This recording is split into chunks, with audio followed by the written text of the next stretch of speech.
This program is brought to you by Link TV for educational and non-commercial use only.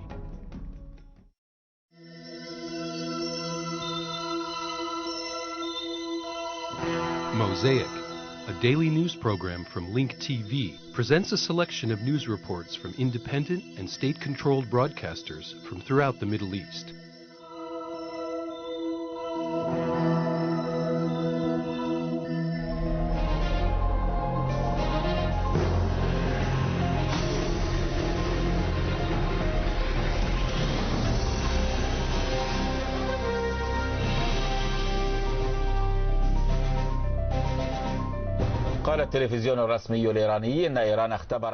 Iranian state television reported that Iran has successfully test-fired a new generation of surface-to-surface missiles reaching a range of 2,000 kilometers.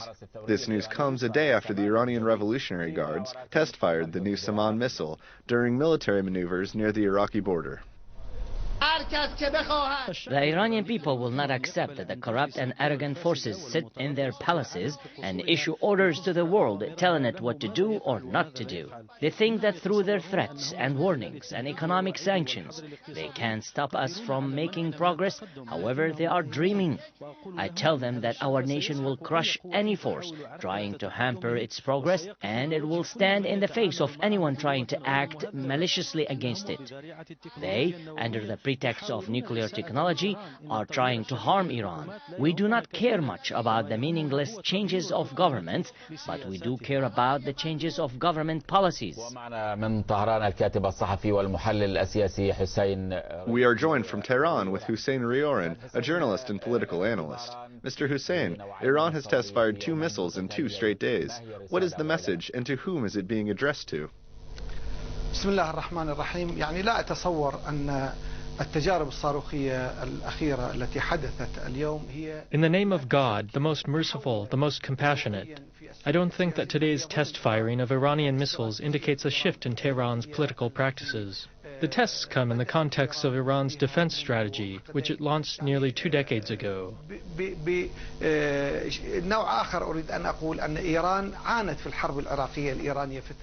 the Iran-Iraq War in the 1980s, Iran has suffered militarily due to arms shortages.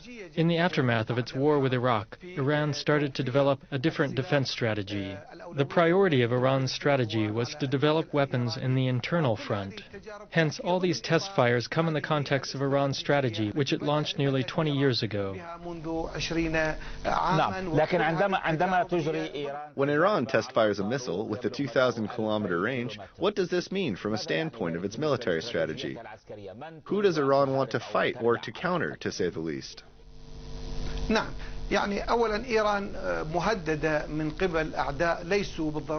First, Iran is being threatened by enemies who are not necessarily in the same geographic region.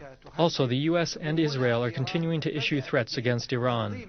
Iran started to reorganize its defense strategy in ways that will enable it to reach areas outside the geographic region, especially with threats continuing to come from distant places. The test fires were conducted in this framework. Don't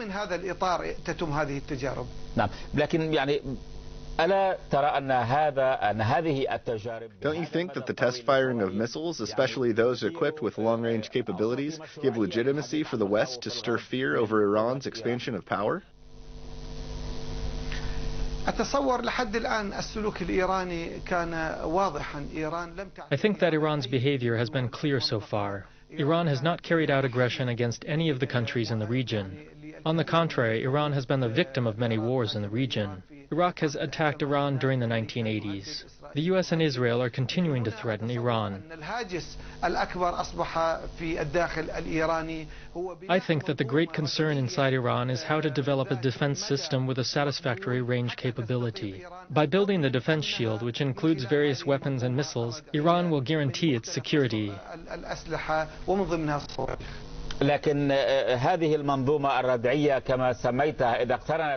However, this defense shield, as you named it, is being linked by the West to military plans aimed at developing nuclear weapons. This makes the matter more serious, doesn't it? يعني أولا في المجال النووي أتصور أن هناك كاميرات موجودة وتنقل الصور. First, as far as the nuclear weapons are concerned, there are satellite cameras that are instantly transmitting images captured from the plant. يقومون بعمليات التفتيش ليس هناك من مؤشر واحد. In addition, observers come in delegations to Iran, where they monitor and search nuclear facilities. There's no indication that Iran is developing nuclear energy for military purposes. Iran has repeatedly rejected this notion. Based on this, I think this fear is not sound.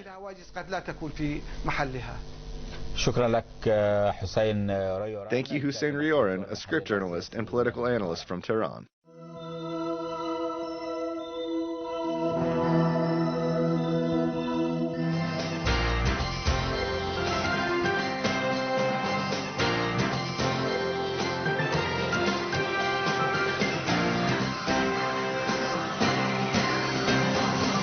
We open in Gaza, where a gun battle raged today between Palestinian terrorists and IDF troops.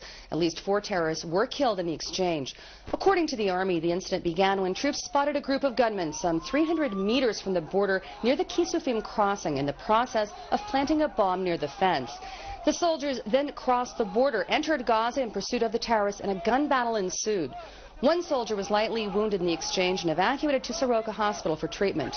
Shortly after the firefight, terrorists fired mortar shells into Israel near the Kisufim crossing, and in response, the Air Force carried out an air strike in Khan Yunis.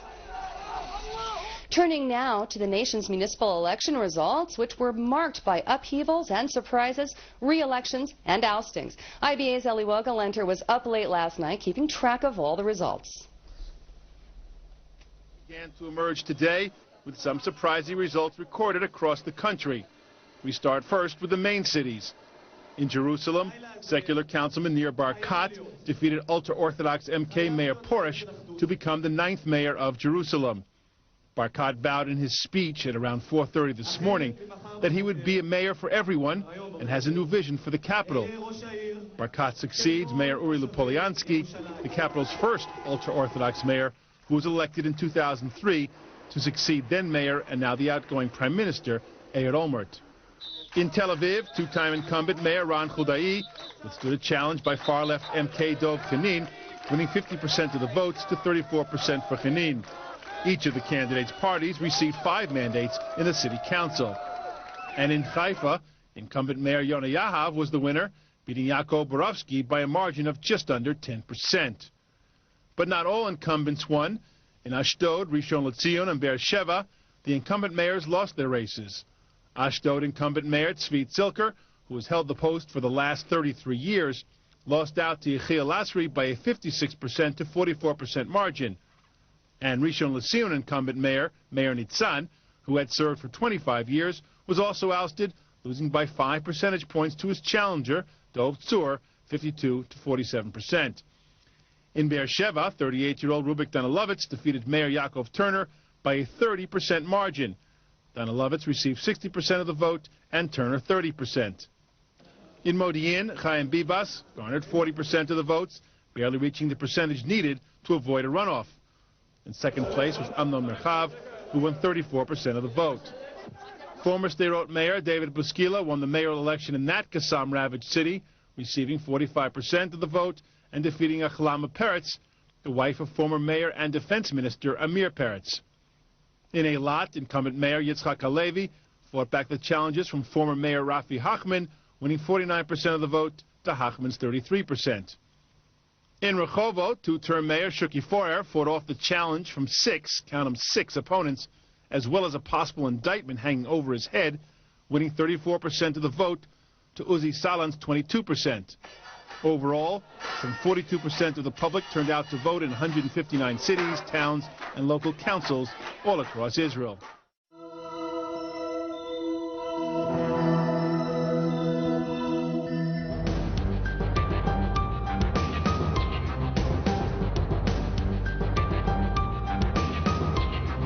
The European Union announced that Israel will open Al-Shuja'iyya crossing and let oil supplies reach the power plant in Gaza, which was forced to shut down due to lack of fuel.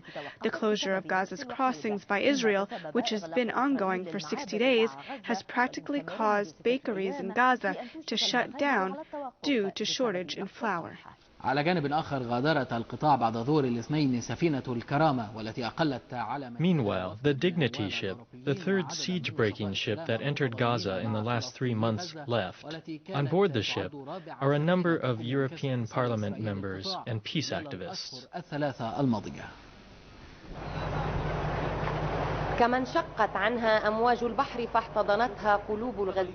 The ship, which received a warm welcome by the Palestinians, sadly left.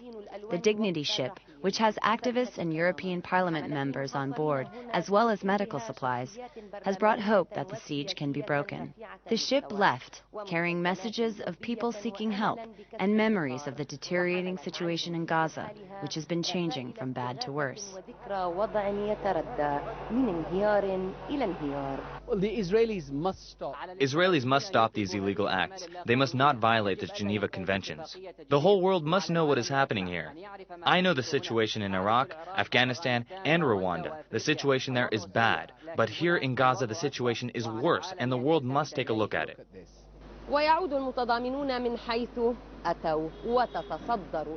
The international activists left to where they came from, carrying with them recent images of the suffering in Gaza.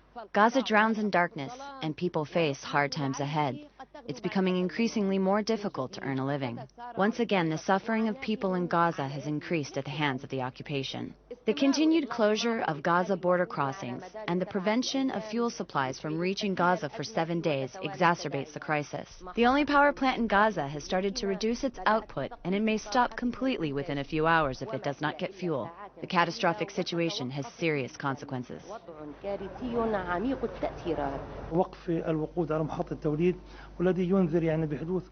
Preventing fuel from reaching Gaza's power plant increases problems facing the Palestinian people. This affects the health sector, the sewage system, and public services. We have no spare parts for the power plant.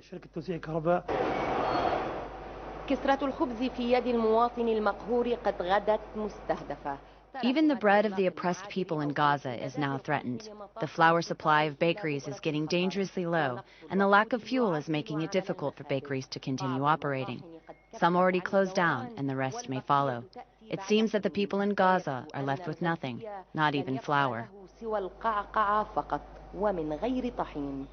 We have no gas, no water, no electricity, not even bread. Sometimes we wait in line only to realize that there is no bread left. Israel wants to eliminate us. That is it. I do not know what Israel wants from us. There is no fuel, gas, or bread.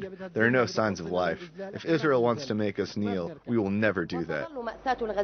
The tragedy facing the people in Gaza continues to escalate. Their big prison is getting smaller and smaller. It almost can't fit them anymore, and there's no hope of a better future. Lana Shaheen, Nile News Channel, Gaza.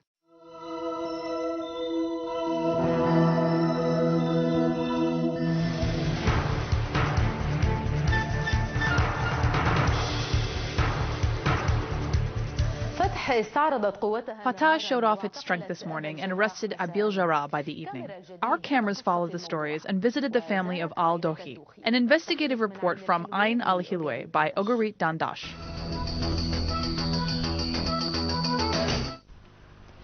وحده لا يزال يجمع الفلسطينيين يرفرف على مدخل مخيم. Only this flag brings the Palestinians together.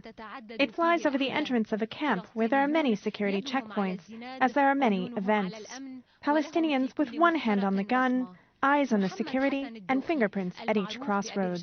Muhammad Hassan al-Dohi, known as Abil Jarrah, born in 1972, was arrested Sunday evening by forces from the Fatah movement. He was turned into the Lebanese army intelligence. But al-Dohi is not the helper of Muhammad Awad, the new prince of Fatah al-Islam. His name resembles that of his cousin, Muhammad Ahmad al-Dohi, who is 3 years old, which caused the mix-up. Al-Dohi is still free, nicknamed as al-Hardok. He is the right-hand man of Abi Muhammad Awad. Information suggests that he was previously a member of Jund al-Sham. The way to al-Dohi's house in the center of Ain al-Hilwe is similar to all camps: poverty, deprivation, and negligence. The interior of the house is worse than its exterior. One room houses the whole family, young, adults, seniors. The wife denies that her husband is related to any organization. The mother accredits the accusations and arrest of her third son to a trap set up for him in the camp. 2 of her other sons were kidnapped over 10 years ago. A family affair caused them to turn against him, those sons of sin. We were sitting here, and he went out to buy a pack of cigarettes, and they jumped on him and took him. How long has he been sitting at home, and why? 5 years. It was a family affair. We were estranged with our in-laws, and they had a fight. She told him, "I swear I'll go and snitch on him, the one who lives below. And as God is my witness, he does not support anyone and is with no one, but the people around us set him up. The people around us, may God deal with them." Did he know something? Did he tell you something before he was arrested that this might happen to him? Did he feel that he was being followed, or that they were trying to catch him? He said, "I did nothing to be caught. I swear I did not kill anyone or do anything. I don't know where he is, but those armed men, if they were in Palestine, they wouldn't have done what they did. About 200 of them going after one man." The mother's affirmations were not supported by the statement of the leader of the arrest. After the assassination of Mustafa al-Khatib, we followed the group that carried out the assassination. It became clear that Abu Jarrah was part of the group. We watched his movements from the Hittin area to another area and another until we identified his house. We set a trap for him and we arrested him. Is this a large group? Is Abu Jarrah group that carried out the assassination large in number?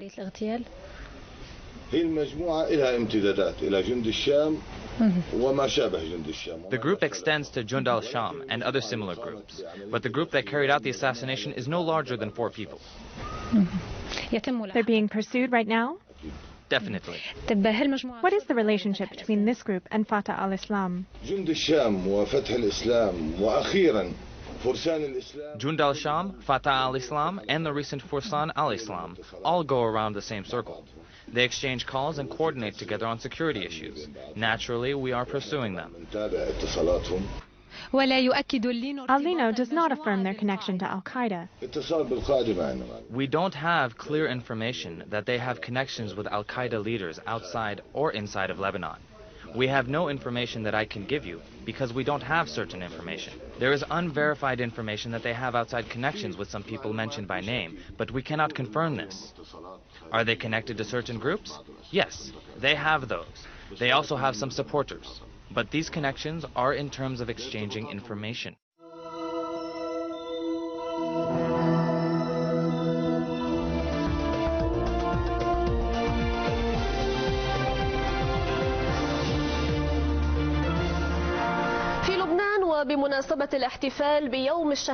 In a broadcast on a huge television screen in Beirut's southern suburb, Hezbollah Secretary General Hassan Nasrallah said that the Lebanese resistance is stronger than any time in the past.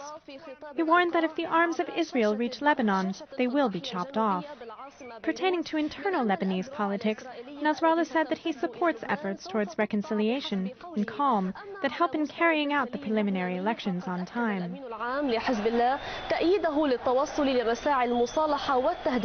He criticized the participation of Israeli President Shimon Peres in the UN General Assembly's special session on cultural and interfaith dialogue in New York.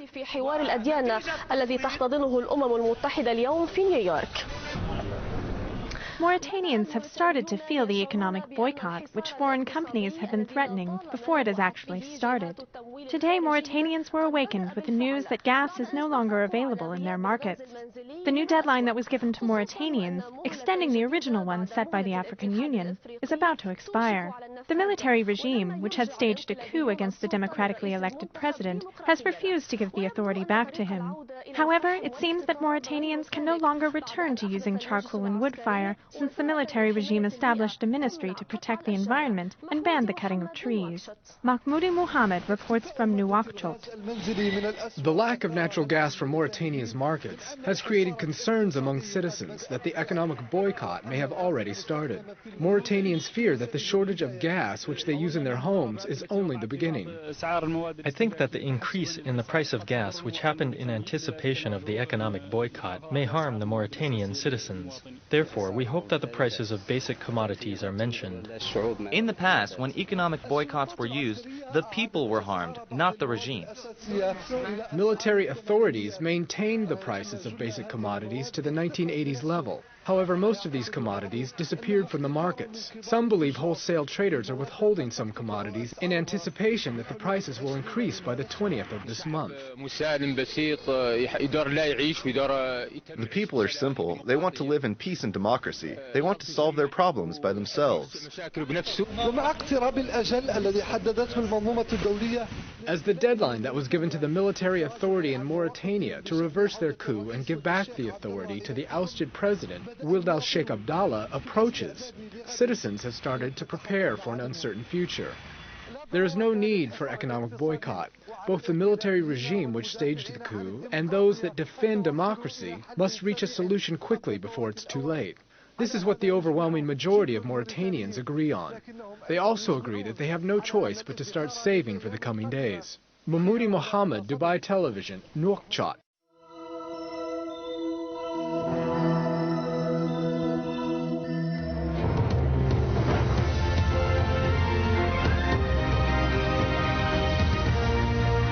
I'm David Foster in Doha. These are the main stories on Al Jazeera. A car bomb has ripped through a compound of government offices in Afghanistan's city of Kandahar. It targeted the city's intelligence agency and provincial council offices. At least 3 people were killed, 42 people were wounded. In another part of the city, 2 men on a motorbike threw acid at 6 Afghan girls walking to school. 2 of them were taken to hospital for acid burns. Our correspondent David Chater has more.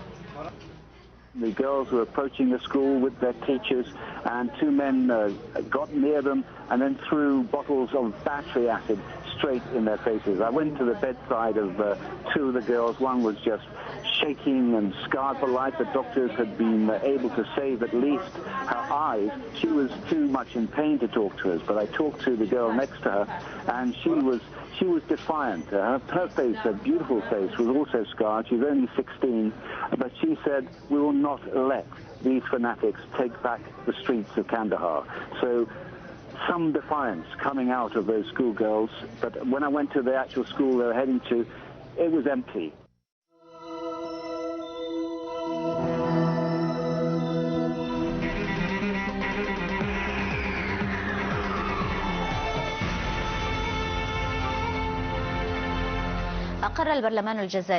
In a unanimous vote, the Algerian parliament approved a 1996 constitutional reform lifting presidential term limits. The resolution, which was proposed by the Algerian president Abed al-Aziz Bouteflika, will allow the president to serve for more than 2 presidential terms.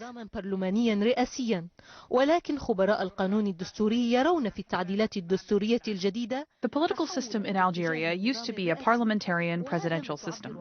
However, with the new amendments, constitutional law experts believe the political system is becoming more of a presidential system per se. The reform document included 12 amendments.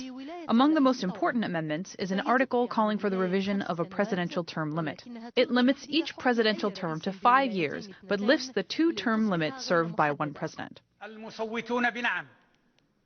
البند الخامس في الوثيقة يعدل المادة 77 من الدستور. Article 5 in the reform document amends Clause 77 of the Constitution, which changes the title of the head of the government from Prime Minister to First Minister.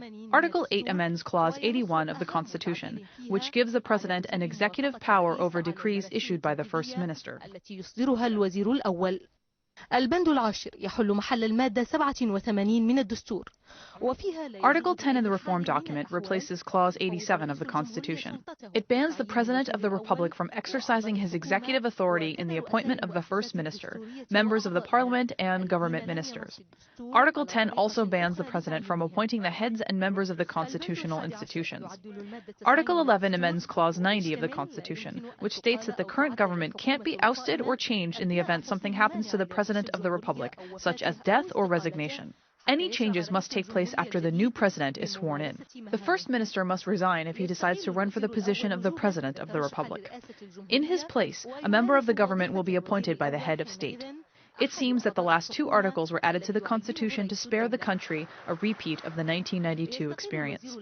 In the beginning of 1992, the President of the Republic resigned, leaving behind a judicial, constitutional, and political vacuum. This has opened the door to the restructuring of the country's political system outside the scope of the Constitution. Rawal Riyadh, Al Arabiya.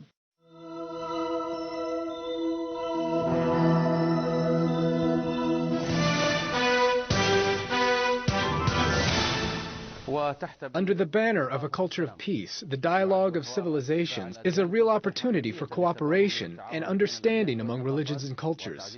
It also strengthens opportunities for peace between different countries around the world. The understanding of interfaith dialogue is an old understanding, perhaps as old as the religions themselves. However, in recent times it has become a repeated mantra after the custodian of the two holy sites offered a generous invitation to hold another dialogue in the state of New York in the United States, what will be the third in a series of dialogues on civilizations through the conference held at the General Assembly headquarters of the United Nations from November 12th to the 13th. The second conference was held in Madrid, Spain. One of the recommendations made by this conference was that the UN General Assembly hold a high-level interfaith dialogue. يفترض أن المنظمة الدولية الأمم المتحدة هي المكان الذي يلتقي به ممثلو كل شعوب العالم.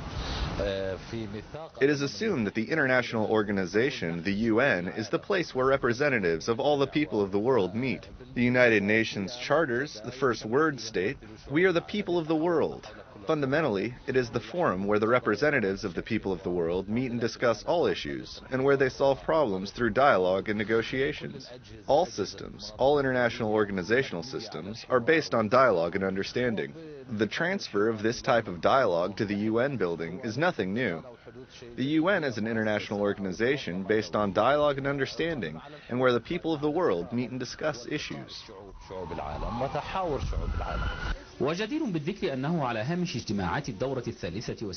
What is notable is that on the sidelines of the 63rd meeting of the UN, His Highness the Foreign Minister Saud al-Faisal submitted an official request to the General Assembly to hold an interfaith dialogue on November 12th through the 13th under the 45th article of the Culture of Peace. According to the UN system, any member has the right to make a request to the Secretary General or head of the Assembly to hold a General Assembly meeting with the agreement of 6 other nations or when it regularly meets. من المؤكد أن ما يحدث في الأمم المتحدة هذا الاجتماع رفيع المستوى هذا الاجتماع القمة. It is certain that what is happening in the United Nations, this high-level meeting and dialogue summit that will be held under the culture of peace, is very important. It allows for political will to come together to engage in dialogue among civilizations. It gives strong support for policymakers from many important Arab and international countries, like the United States, the President will attend, Saudi Arabia, the custodian of the 2 holy mosques will attend, as well as many Arab leaders. This is very important. How much political will is there? Where will this dialogue continue? This initiative must be implemented. The initiative of a dialogue of civilizations will continue on the ground in various venues, whether through the UN and its specific sub-organizations such as UNESCO, the Council of the Economy, Council of Society, and the Human Rights Council, as well as outside the framework of the organizations among various countries and people. We have dialogue, we have political will, and we have a venue. There are some other projects and programs that ensure there will be momentum going forward and a strengthening of the dialogue of civilizations. يؤمل أن يؤدي هذا إلى دفعة إلى الأمام وتعزيز عملية الحوار بين الحضارات. The interfaith dialogue is considered a real opportunity for understanding and cooperation among religions and cultures for the sake of strengthening opportunities for peace after wars and conflicts have impacted relations and friendships between countries around the world. All religions agree on one point. God is one and religion is one. Everyone is trying to come to an understanding in an open dialogue, an interfaith dialogue. Tamer Badawi, Saudi Arabian TV, New York. Get more news about the Middle East online at linktv.org/Mosaic. The Mosaic webpage offers a complete archive of Mosaic programs, program transcripts, the Mosaic video podcast, and the Mosaic Intelligence Report, a weekly analysis of the hottest stories from the Middle East. The views expressed on Mosaic are those of the participating broadcasters, not Link TV or its sponsors. The production of Mosaic is made possible with the support of viewers like you. Thank you.